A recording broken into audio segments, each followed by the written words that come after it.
जय भोले की हर हर महादेव। मेरा नाम है हेमंत। आप सबका स्वागत है मेरे चैनल भोला वैरागी पर। आज हम आपको लेकर चल रहे हैं पंच केदार यात्रा में द्वितीय केदार श्री मध्य महेश्वर केदार बाबा की डोली यात्रा में। द्वितीय केदार श्री मध्य महेश्वर वही स्थान है जहां महादेव ने पांडवों को नाभि रूप में दर्शन दिए थे। नाभि जैसा नाम से ही स्पष्ट है, शरीर की ऊर्जा का केंद्र बिंदु। पौराणिक ग्रंथों के अनुसार मध्य महेश्वर केदार मंदिर की गर्भगृह में स्थापित नाभि रूपी शिवलिंग भी ब्रह्मांड का केंद्र बिंदु है, जो कि पूरे ब्रह्मांड की ऊर्जा का स्रोत माना जाता है। द्वितीय केदार श्री मध्य महेश्वर उपस्थित है उत्तराखंड के रुद्रप्रयाग डिस्ट्रिक्ट में। 14 किलोमीटर की इस यात्रा को करने के लिए आपको सबसे पहले पहुंचना होगा ऊखीमठ में। ऊखीमठ से रासी विलेज के लिए आपको शेयरिंग कैब मिल जाएगी। रासी विलेज ही वो पॉइंट है जहां से आपकी पैदल यात्रा शुरू होती है। और दूसरी ऑप्शन ये भी है कि आप राशि से लगभग 1 से 1.5 किलोमीटर आगे अंगतौली धार तक पहुंचकर गाड़ी पार्क कर अपनी पैदल यात्रा शुरू कर सकते हैं। इस यात्रा के मुख्य पड़ाव हैं राशि विलेज, अंगतौली धार, गोंडार विलेज, बंतौली, नानू, मैखंबा पीक, कून चट्टी और अंत में आप पहुंचेंगे द्वितीय केदार श्री मध्य महेश्वर महादेव। तो यात्रा स्टार्ट कर चुके हैं। फिलहाल हम खड़े हैं मोटर मार्ग जो बना है गोंडार के लिए। तो आज का स्टे हमारा गोंडार में है। स्टे हमने पहले ही बुक कर लिया था और रश होने वाला है अब यात्रा में। रोक रखा है रास्ता। सुनील और अंश इस बार यात्रा में मेरे साथ हैं। इस जय भोले की जय बोलेगी, जय बोलेगी। तो गोंडार के लिए जो पुराना नीचे का रास्ता था वो तो हो चुका है ख़त्म। ये रास्ता नया बना है। तरफ आओगे तो इस रास्ते से आपको पैदल चलना पड़ेगा फिलहाल अभी इस साल के लिए। शायद अगले साल से गाड़ियों का आना जाना शुरू हो जाएगा तो ट्रैक 4 किलोमीटर छोटा हो जाएगा। मेरी तो टांगों में मेरा दर्द भाई अब मुझे नहीं पता कल सुबह यात्रा कैसे होगी। तो ट्रैक कंटिन्यू कर रहे हैं और इजी है, नीचे ही जा रहा है। मध्य महेश्वर केदार बाबा की डोली गोंडार विलेज में रात्रि विश्राम के लिए रुकी थी। अंगतौली धार से 4 किलोमीटर का ट्रैक कर हम चल दिए गोंडार की तरफ, मध्य महेश्वर बाबा के दर्शन के लिए और सुंदर गोंडार विलेज को देखने के लिए। अगर आप मध्य महेश्वर यात्रा के लिए आ रहे हैं तो रासी विलेज में ना रुककर आप 4 किलोमीटर आगे गोंडार विलेज आ सकते हैं। यहाँ आपको बहुत से होम स्टे 500 से 1000 रुपये पर पर्सन विद डिनर के साथ मिल जाएंगे। मधुगंगा के किनारे बसा यह गांव बहुत ही सुंदर है। हाँ, और गोंडार से मध्य महेश्वर केदार मंदिर की यात्रा भी 10.5 किलोमीटर की रह जाती है, जिससे यात्री एक ही दिन में दर्शन कर वापस आ सकता है। अंगतौली धार से गोंडार तक नया मोटर मार्ग निर्माण कार्य चलने के कारण आपको धूल भरे रास्ते पर चलना पड़ेगा।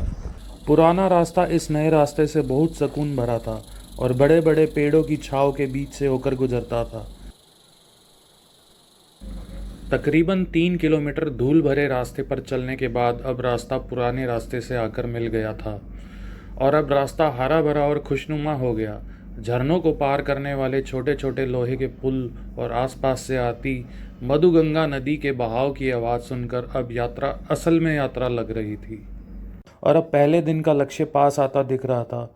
मन में मध्य महेश्वर बाबा की डोली दर्शन की इच्छा और डोली यात्रा में सम्मिलित होने की खुशी साफ साफ दिख रही थी।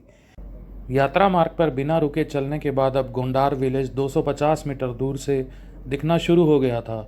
अब गोंडार विलेज पहुंचकर होम स्टे में सामान रखकर मधुगंगा नदी के किनारे पहुंचकर स्नान करने और कुछ देर वहां समय बिताने का मन था। तो फाइनली पहुंच गए। 4 किलोमीटर का पैदल सफ़र कर गोंडार विलेज में पहुंच गए थे और अब स्टे की बात हो रही थी। हमारा स्टे पहले से बुक था। मध्य महेश्वर यात्रा की शुरुआत के दिनों में आने से पहले आप एडवांस स्टे बुकिंग कर ही आए, नहीं तो स्टे की परेशानी हो सकती है। हमें 3 लोगों का स्टे 1500 रुपये में मिल गया था। तो रूम हमें मिल चुका है, हमने बुकिंग कराई थी। ये रिवर व्यू है। होम स्टे में सामान रखने के बाद हम निकल पड़े बाबा की डोली दर्शन के लिए और साथ साथ मधुगंगा नदी के किनारे स्नान करने के लिए।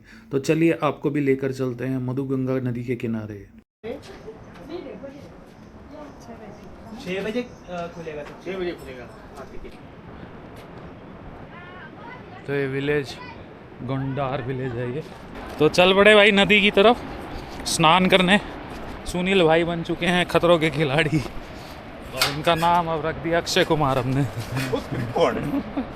एक गया वाइल्ड डॉग। मधुगंगा के बहाव की आवाज़ सुनकर ही ठंडे पानी में स्नान करने का और ज़्यादा मन हो गया और नदी किनारे पहुंचते ही बस रहा नहीं गया और स्नान के साथ मस्ती शुरू हो गई।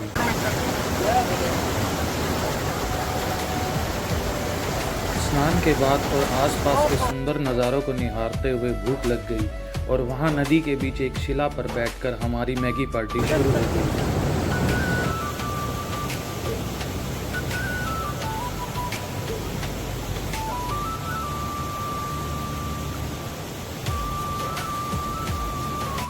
पेट पूजा कर आरती में सम्मिलित होकर पहुंच गए गोंडार के बूढ़ा बद्महेश्वर मंदिर में दर्शन करने के लिए। आप भी करिए दर्शन हमारे भोलेनाथ के। मंदिर दर्शन के बाद रात्रि विश्राम के लिए पहुंच गए होम स्टे में और आज के दिन का समापन किया एक चुस्की चाय के साथ। तो मिलते हैं आपसे सुबह आगे की यात्रा। हमने ट्रैक स्टार्ट कर दिया है 4:45 बजे। थोड़ा भी अंधेरा, जैसे ही थोड़ी रोशनी होगी तो आसपास का व्यू भी दिखाएंगे नदी का। गोंडार से लगभग 11 किलोमीटर के ट्रैक पर पहला पड़ाव 1.5 किलोमीटर आगे बंतोली पड़ता है। यहाँ मधुगंगा और मोरकंठा नदियों का संगम होता है और यह उद्गम स्थल है मद्महेश्वर गंगा का। यहाँ से नदियों के संगम के अलावा आसपास का नज़ारा भी बहुत सुंदर लग रहा था। गोंडार से बंतोली का ट्रैक डाउन साइड था, जहां हमें नदी के लेवल तक नीचे उतरना था। सुबह सुबह के समय यात्रा करने में अच्छा महसूस हो रहा था। हल्की हल्की ठंडी हवा के साथ कलकल करती और शोर मचाती मद्महेश्वर गंगा की आवाज़ एक संगीत की तरह मन को सुकून दे रही थी।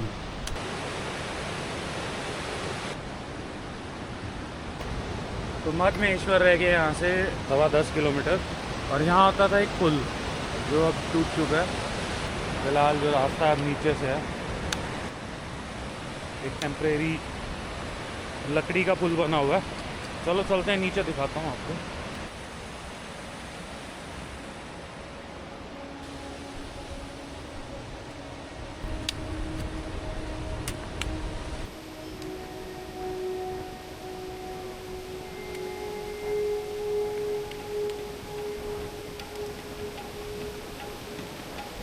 अब बारी थी लकड़ी का पुल पार कर असली चढ़ाई वाली यात्रा का। पुल पर खड़े होकर ऐसा लग रहा था जैसे तेज बहाव वाली नदी के बीच में खड़े हों। नज़ारा बहुत सुंदर था। बड़े बड़े पहाड़ों के बीच नदी एक सीनरी की तरह लग रही थी।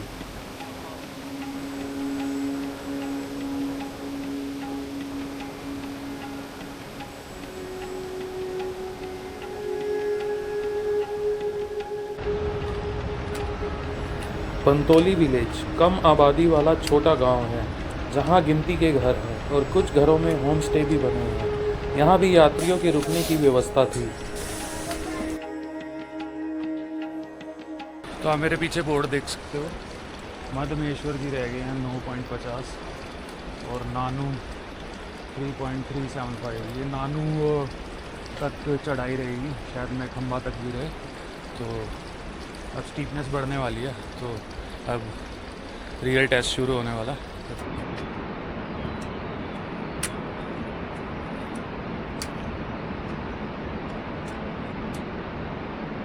यहाँ पालकी आएगी। हाँ, रेस्ट होगा मेरे ख्याल से पालकी का। बंतोली को पीछे छोड़ बढ़ चले नानू की तरफ, जो यात्रा का अगला पड़ाव था।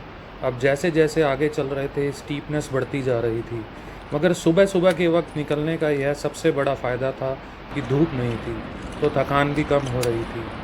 प्रकृति के बीच चलने से भी मन लग रहा था और मुश्किल चढ़ाई आसान लग रही थी।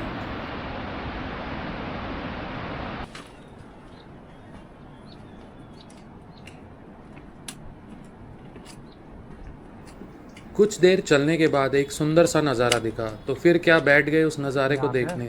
दोस्तों के साथ बिताए सुकून भरे पल की यादें हमेशा साथ रहती हैं। जब जब यात्रा का जिक्र छिड़ेगा तो यह यादें जहन में ज़रूर आएंगी।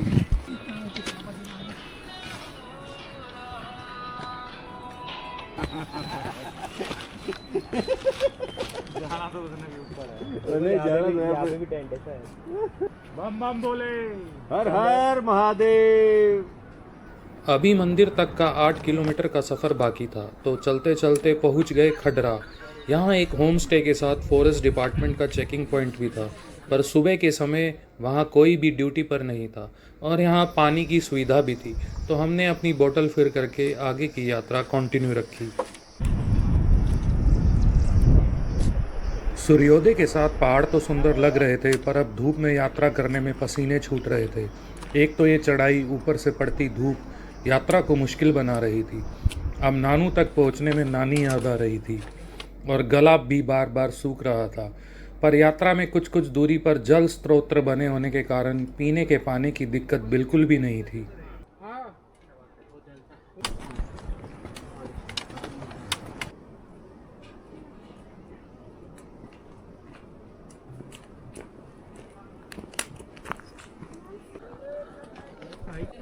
तो नानू पहुंच चुके हैं और अब मधमेश्वर रह गया 5.5 किलोमीटर।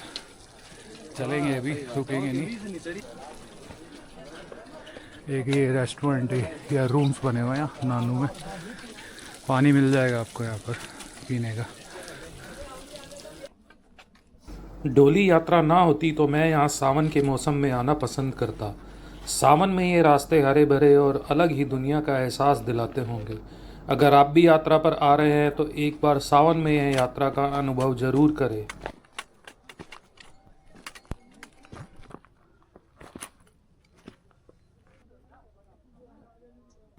यात्रा में आपको छोटे मोटे मैगी पॉइंट और खाने पीने जैसे पराठे, कोल्ड ड्रिंक के स्टॉल मिल जाएंगे। और अब चलते चलते थकान महसूस हो रही थी, मगर मंजिल अभी भी 4 किलोमीटर दूर थी। अब यात्रा का अगला पड़ाव मैखंबा पीक था, जहां से बर्फ से ढकी पर्वत श्रृंखला साफ साफ देखी जा सकती थी।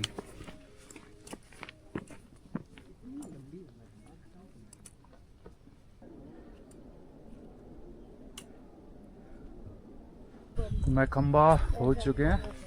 अब 4 किलोमीटर चलना है, जिसमें 3 किलोमीटर रहेगी चढ़ाई और फिर 1 किलोमीटर थोड़ा सा ही रहेगा। वहीं चल के ही डोली से मिलेंगे। येरा पानी मिल गया हमें। कून चट्टी मंदिर जब पहुंचने वाले होते हैं तो थोड़ा सा फिर फ्लैट आ जाता है।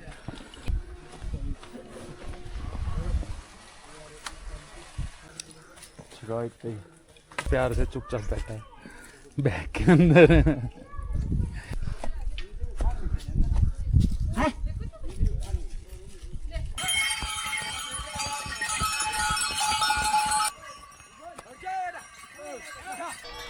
जिस पल का इंतजार था वह पल आ ही गया।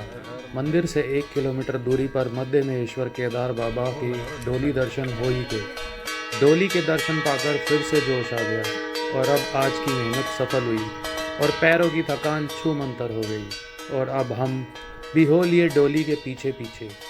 चलिए आप पर भी लेके चलते हैं डोली के साथ साथ श्री मध्य महेश्वर केदार मंदिर की ओर। जय बोलेगी। हर महादेव।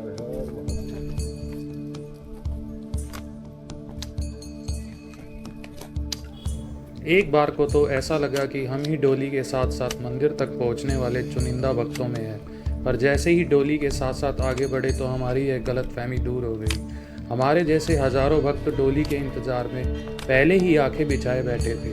जैसे ही डोली भक्तों की भीड़ में पहुंची तो महादेव के जयकारों की आवाज़ से मध्य महेश्वर घाटी गूंज उठी।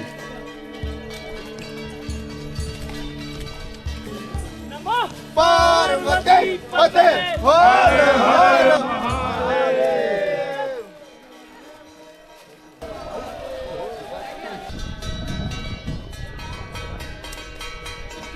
ओम नमः पार्वती पते।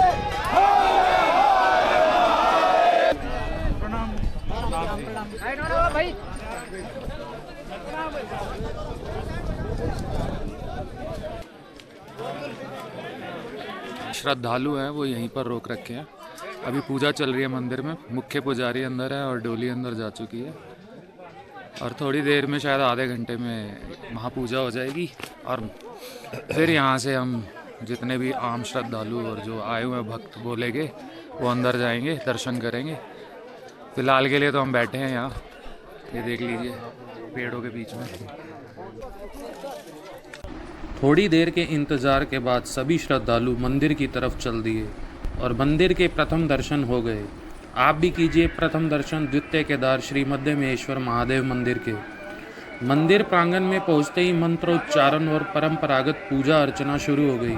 मंदिर के कपाट खुल गए और डोली ने हजारों भक्तों के सामने मंदिर में प्रवेश कर लिया।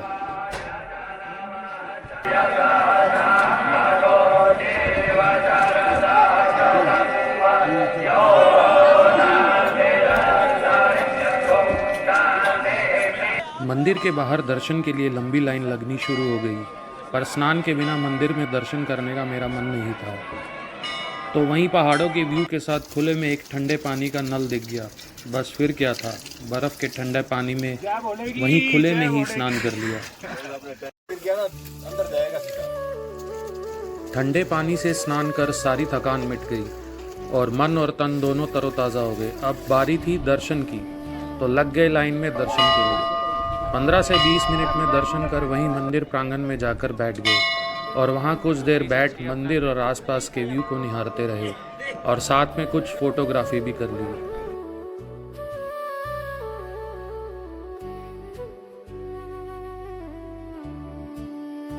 मध्यमेश्वर मंदिर के पास रहने के लिए होम स्टे की ऑप्शंस मिल जाएंगी, पर सीज़न टाइम पर प्री बुकिंग करके ही आना बेहतर होगा। तो ये था हमारा जो स्टे रहा था Shri Madhyameshwar hotel and restaurant. इसके जो ऑनर हैं भरत पवार। तो भाई ये खाना वाना यहाँ बन जाएगा, ताज़ा बढ़िया खाना खिलाते हैं। अगर आप आ रहे हो, प्लान कर रहे हो, तो आप अपना रूम बुक करके आ सकते हैं। टेंट की भी फैसिलिटी है। ये रूम है इनका, 4 लोगों के लिए सफिशिएंट है। और ऐसे ही अटैच ये साथ में ही अंदर ही वॉशरूम बना हुआ। 1000 रुपये पर पर्सन, 1200 रुपये पर पर्सन है खाने के साथ। 1 टाइम नाइट का जो आपको डिनर है वो प्रोवाइड कर देंगे। करीब 1 घंटा रूम में आराम करने के बाद फिर से निकल पड़े आसपास एक्सप्लोर करने और फिर से पहुंच गए मंदिर प्रांगण में। चलिए आपको भी दर्शन करवाते हैं मंदिर प्रांगण में स्थापित छोटे छोटे मंदिर के। मंदिर प्रांगण में बैठ मन में सुकून और शांति महसूस हो रही थी और आसपास पॉजिटिविटी महसूस हो रही थी। तभी मंदिर की परिक्रमा कर अच्छे से मंदिर के आसपास के वातावरण को महसूस करने का मौका भी मिल गया।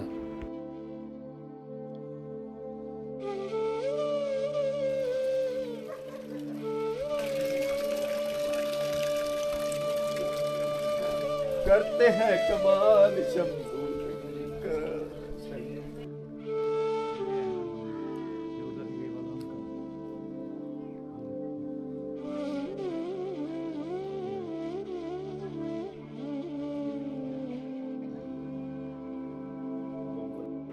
मंदिर में बने छोटे छोटे मंदिर बहुत ही पौराणिक महसूस हो रहे थे। वर्षों पुराने ये मंदिर और उनमें विराजमान देवी देवता हमारे हिंदू धर्म की पौराणिकता का एक प्रमाण भी है।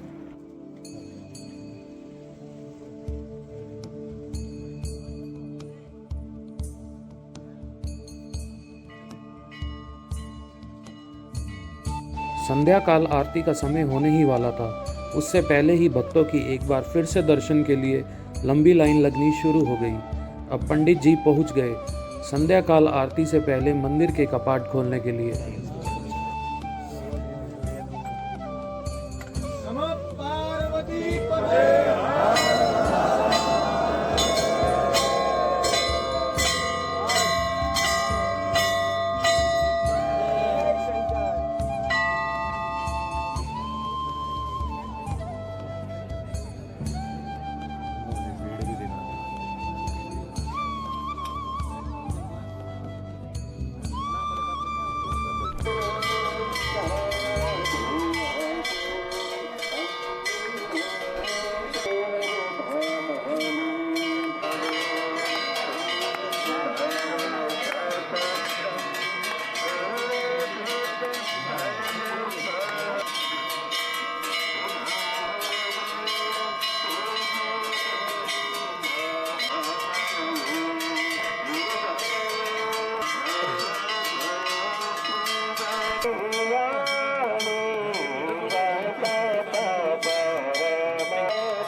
आरती दर्शन के बाद मध्यमेश्वर घाटी फिर से एक बार महादेव के जयकारों से गूंज उठी।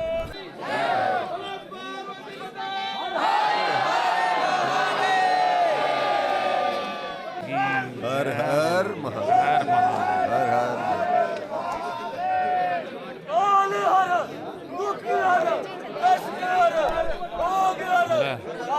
हरे हरे महादेव।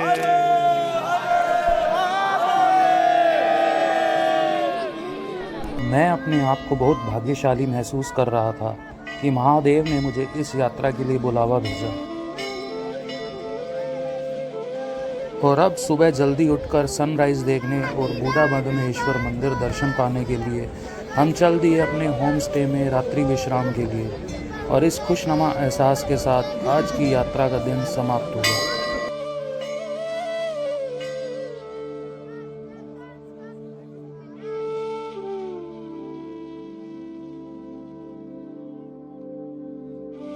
जय बोलेगी हर हर महादेव।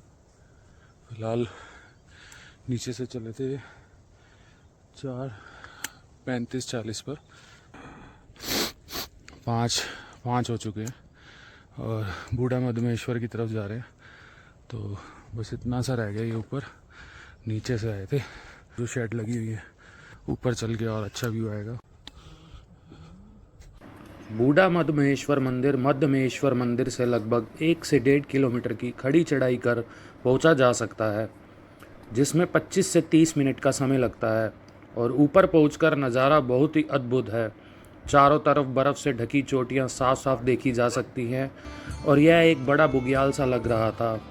बुग्याल में छोटे छोटे कई कुंड बने हुए थे, पर दुर्भाग्यवश इनमें जल नहीं था। अगर इन कुंड में जल होता तो आसपास के दिखने वाली चोटियों का प्रतिबिंब इसमें देखने को मिल जाता। बुग्याल के बीचों बीच बूढ़ा मध्यमेश्वर महादेव मंदिर स्थापित है।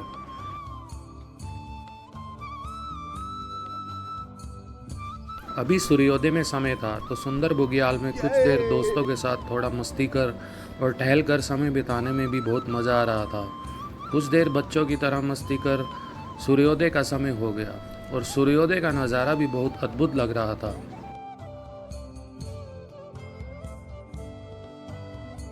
बूढ़ा मध्यमेश्वर मंदिर दर्शन और सूर्योदय देखकर अब वापसी का समय हो गया था, तो चल दिए वापसी के लिए मध्यमेश्वर मंदिर की तरफ एक बार फिर से दर्शन करने के लिए।